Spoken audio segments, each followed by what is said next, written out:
नमस्कार, Bharat express UP पर आपका स्वागत है। मैं हूं हरिशंकर कुमार। उत्तर प्रदेश की सियासत में बिजनौर जिले में 2 संसदीय सीटें पड़ती हैं, जिसमें एक सीट बिजनौर सीट है तो दूसरी सीट है नगीना। 80 सदस्यीय सीटों वाले प्रदेश की नगीना लोकसभा सीट अनुसूचित जाति के लिए रिजर्व है, लेकिन इस सीट पर किसी भी दल का खास दबदबा नहीं रहा है। बहुजन समाज पार्टी ने 2019 के चुनाव में भारतीय जनता पार्टी से यह सीट झटकते हुए अपने नाम कर दिया था। हालांकि इस बार समीकरण बदल गया है और पिछले चुनाव में समाजवादी पार्टी के साथ मैदान में उतरने वाली बहुजन समाज पार्टी इस बार साथ नहीं है, लेकिन इंडिया गठबंधन के नाम पर सपा और कांग्रेस मिलकर चुनाव लड़ रहे हैं। बीजेपी ने नगीना सीट से ओम कुमार को मैदान में उतारा है, जबकि इंडिया गठबंधन ने अभी ऐलान अपने उम्मीदवार का नहीं किया है। नगीना बिजनौर जिले की एक तहसील है। 2009 से पहले यह सीट बिजनौर लोकसभा सीट का ही हिस्सा हुआ करती थी। प्रदेश की 80 लोकसभा सीटों में से 17 सीटें अनुसूचित जाति के लिए रिजर्व हैं, जिसमें नगीना संसदीय सीट भी शामिल है।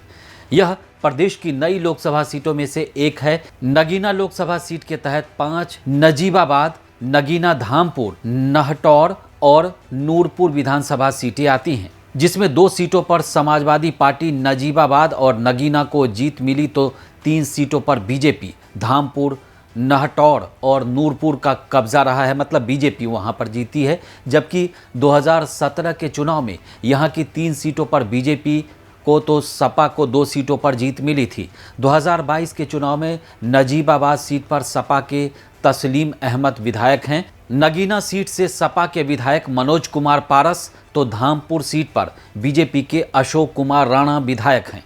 राणा ने सपा के नईमुल हसन को हराया था।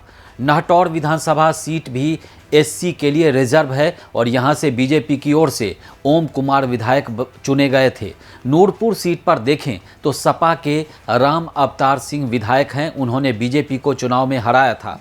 नगीना सीट का इतिहास बहुत पुराना नहीं है। 2008 के परिसीमन के बाद नगीना संसदीय सीट अस्तित्व में आई थी और यहां पर पहली बार 2009 में वोट डाले गए। नगीना सीट की खास बात यह है कि तीनों बार अलग अलग दलों को जीत मिली है। 2009 में समाजवादी पार्टी के यशवीर सिंह को जीत मिली थी। यशवीर ने बीएसपी के रामकृष्ण सिंह को हराया था। 2014 के चुनाव में मोदी लहर में बीजेपी को उत्तर प्रदेश समेत देश में कई हिस्सों में जोरदार जीत मिली। नगीना सीट पर बीजेपी के यशवंत सिंह ने एसपी के यशवीर सिंह को 92,390 मतों के अंतर से हराया था।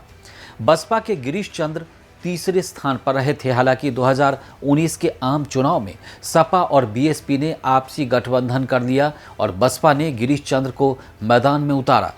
गठबंधन की वजह से सांसद और बीजेपी प्रत्याशी यशवंत सिंह को हरा दिया और यह जीत भी कोई छोटी जीत नहीं थी। गिरीश ने 1,66,832 मतों के अंतर से चुनाव में जीत हासिल की थी, लेकिन इस बार मामला थोड़ा अलग है क्योंकि सपा और बीएसपी के बीच आपसी गठबंधन नहीं है।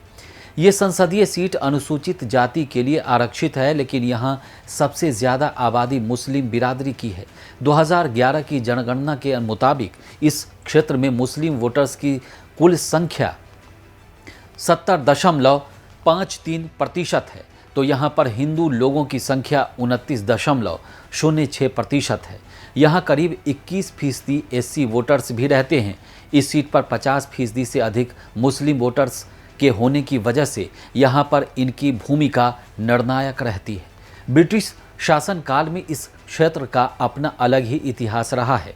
पंजाब में 1919 में हुए चर्चित जालियांवाला बाग हत्याकांड की तरह यहाँ भी एक घटना घट चुकी है। आज़ादी की जंग में 21 अप्रैल 1858 को नगीना के पाईबाग पहुंची ब्रिटिश सेना पर इनामत रसूल और जान मोहम्मद महमूद की ओर से बंदूक से फायर कर दिया गया, जिसके जवाब में सेना ने निहत्थे लोगों पर गोलियां बरसाकर उन्हें मौत की नींद सुला दिया था। इस फायरिंग में करीब 150 लोगों की जान चली गई थी। इसे नगीना का जालियांवाला बाग हत्याकांड कहा जाता है। हालांकि ऐतिहासिक कुआं अब नष्ट हो चुका है। इस वीडियो में फिलहाल इतना ही। उत्तर प्रदेश की तमाम खबरों के लिए देखते रहिए भारत एक्सप्रेस यूपी। नमस्कार।